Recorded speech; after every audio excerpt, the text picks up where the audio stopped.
This is Radio Nepal. I am Dila Prasai with the news. The headlines first. Vote count results of 161 federal constituencies declared so far. Results of 4 House of Representatives constituencies yet to come. Vote counting under the proportional representation system at final stage. CPN Unified Socialist decides to give continuity to collaboration with the current coalition partners in future.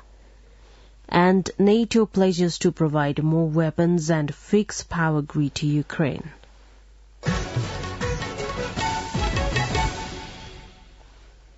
Now the news in detail.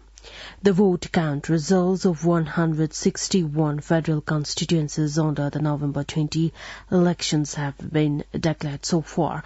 As per the latest updates, Nepali Congress has won 54 seats in the House of Representatives, while the CPN-UML has won 44 seats. The CPN-Maoist Centre has won elections in 17 federal constituencies. Likewise, the CPN Unified Socialist has secured victory in 10 federal constituencies. The Rashtriya Swatantra Party and the Rashtriya Prajatantra Party and the Janata Samajwadi Party have set victories in 7 federal constituencies each.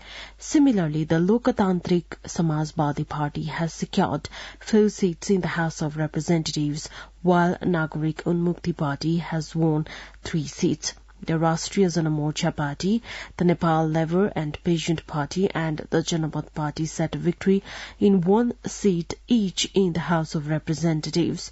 Meanwhile, 5 independent candidates have won the elections in various federal constituencies. However, the vote count results of Sunsari Constituency 4, Shangja Constituency 2, Udaipur Constituency 1, Bazura and Dolakha districts are yet to come. In Province Assembly, Nepali Congress has won 109 seats, while the CPN-UML has secured victories in 96 provincial constituencies. Likewise, the CPN-Maoist Centre has secured victories in 54 seats, while the CPN Unified Socialist has won 16 seats in provincial constituencies.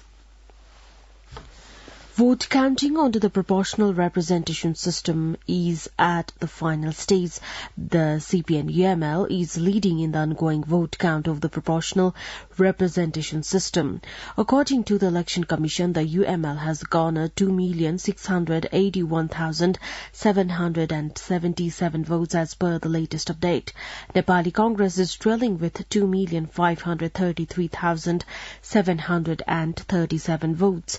The CPN-Maoist Centre is in 3rd place in the vote tally in the proportional category with 1,142,397 votes. Similarly, the Rashtriya Swatantra Party is in the 4th place in the vote tally with 1,097,279 votes.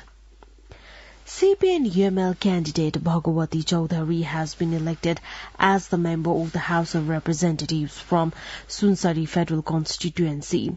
Chaudhary defeated her nearest rival Vijay Kumar Gachadar of the Nepali Congress.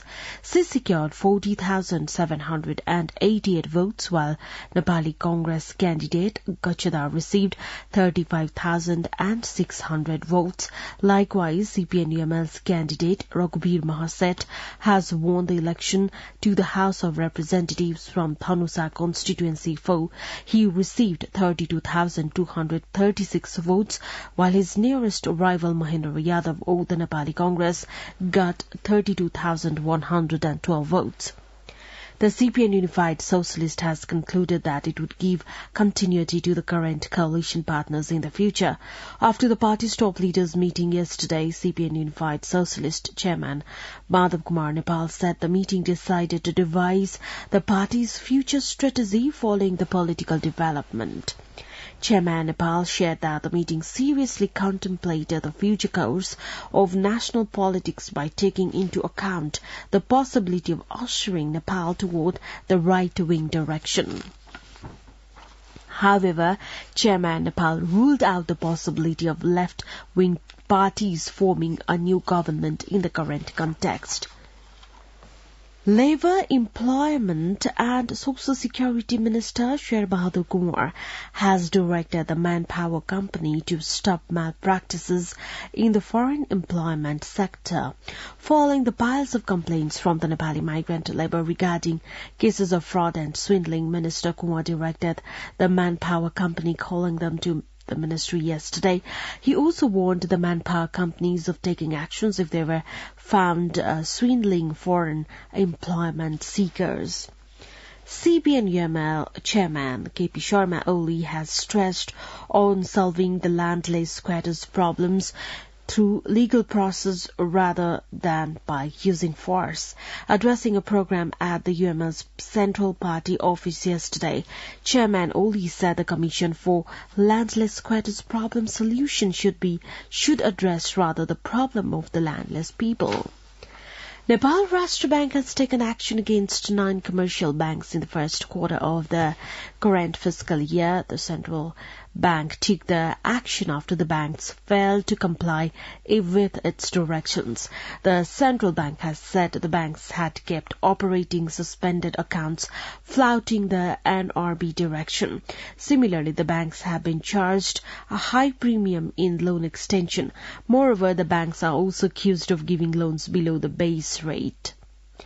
Nepali Congress has urged the Election Commission to speed up vote counting Syangza Constituency 2 and Bazura Constituency. Nepali Congress leaders, including senior leader Ramchandra Paudel, Vice President Thanraj Gurung and Central Member Pradeep Paudel yesterday called on Chief Election Commissioner Dinesh Kumar Thapalia and commissioners and urged them to carry out vote counting in Syangza 2 and Bazura at the earliest possible. The Department of Drug Administration, DDA, has urged the concerned sites only to sell and distribute pediatric drugs having no mix-up of ethylene glycol and the diethylene glycol chemicals. Issuing a press release, DDA's senior drug manager Santosh Casey cautioned the consumers towards possible mix-up of such spurious chemicals in some liquid medicines to be used for children. According to the department, the World Health Organization WHO's report has also noted that the application of medicines having ethylene glycol and diethylene glycol chemicals among children in different countries, including Zambia and Indonesia, has seriously affected their kidneys and sometimes led to death. In the statement, the department has made it clear that the medicines containing elements such as promethazine oral solution, Cofixmelin baby cough syrup, Mycough baby cough syrup, and Magrip and cold syrup are being produced by Modern Pharmaceuticals Limited, Haryana, and the drugs manufactured have not been registered in Nepal. The department has also instructed the drug manufacturing companies to ensure that there is no mix-up of such chemical elements in the drugs being used in Nepal. You're listening to Radio Nepal 8 AM English News Bulletin. We continue with the international updates now. NATO has pledged to give more weapons to Ukraine and help fix critical energy infrastructure badly damaged by massive Russian missile and drone strikes at a summit in Bucharest. The Secretary General of the Military Alliance, Jens Stoltenberg, accused Moscow of trying to use winter as a weapon of war. The Russian strikes have left millions of Ukrainians without electricity and running water in freezing temperatures. Ukraine has for months been asking NATO for more advanced air defense system. Under the Geneva Conventions, attacks on civilians or the infrastructures vital to their survival could be interpreted as a war of crime. Earlier this week, Ukraine's prosecutor general told the BBC that the Russian attacks amounted to genocide. At a gathering in Berlin, justice ministers of the G7 group of wealthy nations said they would coordinate investigations into alleged war crimes committed in Ukraine. The first drug to slow the destruction of the brain in Alzheimer's has been heralded as momentous and historic, according to BBC. The research breakthrough ends decades of failure and shows a new era of drugs to treat Alzheimer's, the most common form of dementia, as possible. Yet the medicine, lecanemab, has only a small effect, and its impact on people's daily lives is debated. And the drug works in the early stages of the disease, so most would miss out without a revolution in spotting it. One of the world's leading researchers behind the whole idea targeting amyloid 30 years ago, Professor John Hardy, said it was historic and was optimistic. Now we take you to the FIFA updates. In the group matches under the FIFA World Cup 2022 that is being held in Qatar yesterday, in the match between the Senegal versus Ecuador, Senegal defeated Ecuador with 2-1 goal difference. Similarly, in the match between Netherlands and Qatar, Netherlands defeated Qatar with 2-0 goal difference. In the match between USA and Iran, USA defeated Iran with 1-0 goal difference, and in the match between England and Wales, England defeated Wales with 3-0 goal difference. With this, Senegal, Netherlands, USA and England have reached to the knockout rounds. Now, the general weather forecast for the country for today. Forecasting division says the weather is likely to be partly cloudy in Gandaki province, Lumbini province, Karnali province and Sudur Paschim province, along with the hilly regions of the rest of the provinces, and it will be mainly fair in the rest of the country.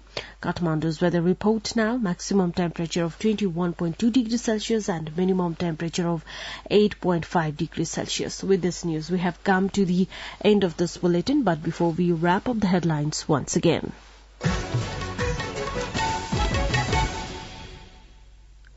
Vote count results of 161 federal constituencies declared so far.